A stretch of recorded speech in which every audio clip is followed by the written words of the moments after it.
One of the most bizarre stories in America this year comes out of Taos, New Mexico, where a man named Siraj Wahaj and others were arrested for allegedly keeping 11 kids captive, rags for clothes, no food, no clean water, killed his own son in a religious ritual, and was training the other kids to commit school shootings.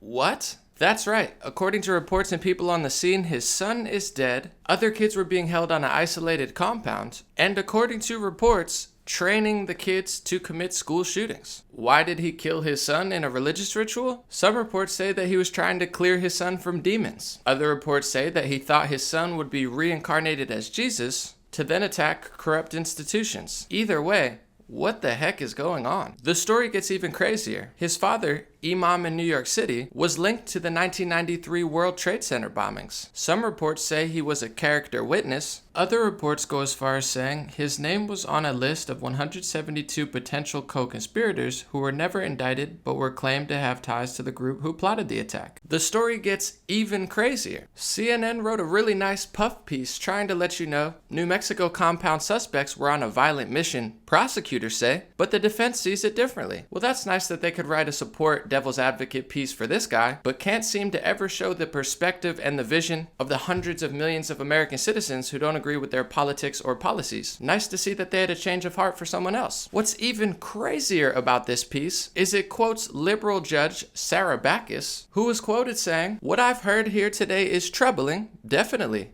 Troubling facts about numerous children in far from ideal circumstances and individuals who are living in a very unconventional way. Although if you've ever lived in northern New Mexico for any period of time, you are aware that many people here live in unconventional ways." Wow! I guess living in an unconventional way in New Mexico is equivalent to a father killing his own son in a religious ritual and reportedly holding a bunch of other kids captive and training them for school shootings. So what did she do? She actually let all these people out on bail. According to USA Today, Backus said prosecutors failed to show the group posed an immediate danger, despite the toddler's death amidst what she called deplorable conditions. So apparently not enough evidence there that these people posed an immediate danger. That's nice to know. CNN also reported that this judge was facing death threats, which I just want to say is never the answer. Please don't threaten anybody, don't send death threats to anybody, even if they do something that you deem horrible, terrible, or that you disagree with. Please express your discontent in a normal way without threatening someone. That's horrible, and I don't agree with it at all. With that being said, what the heck is going on in New Mexico? Why in the world was this happening?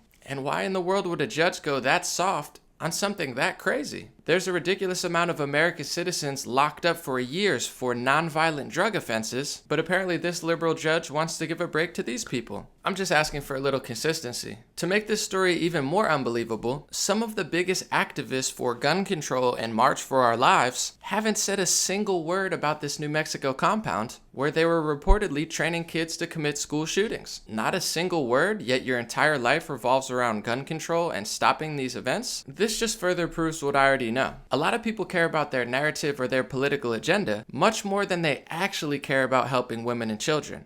It's almost like they use women and children as a shield, so if somebody attacks their political ideology, they're attacking women and children, so they say, no, you can't question my ideas, you're hurting women and children. But the second that millions of women and children are under threat, and it goes against their narrative and political agenda that they're desperately trying to push, using certain races, religion, and genders as a prop, then all of a sudden they're completely silent. Oh, well, no, we don't care about it anymore. That's just incredibly weird to me, but I already know the deal. Siraj Wahaj was of Muslim faith. Don't get my words twisted, there's millions of amazing people of Muslim faith. But liberal media and progressive media don't like to talk about it. I'm just being honest. So this judge let him off easy because that's what liberals and progressives do. They're very critical on America, they're very critical on white people and Christians, but they're incredibly silent about a certain religion, which is very strange from the same people who claim that they care about women and children when you look on a worldwide scale of what certain people of that religion are doing to women and children. But I have love for everybody of every religion.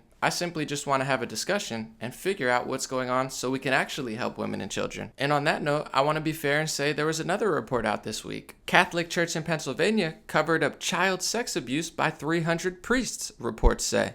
A shocking 900-page Pennsylvania grand jury report released Tuesday details decades of sexual abuse at the hands of Catholic priests in Pennsylvania. The report says at least 300 predator priests molested more than 1,000 children since the 1950s, and leaders in the church covered up the crimes. I don't like when anybody uses religion or power as an influence or a shield to do horrific things to good people. That's why I'm telling you about all this. Let me know what you think in the comment section below. Please try to be as nice as possible and respectful as possible. And as always, have an amazing week. I appreciate you being here. I appreciate you listening. And I appreciate you at bare minimum taking what I have to say into consideration. Thank you.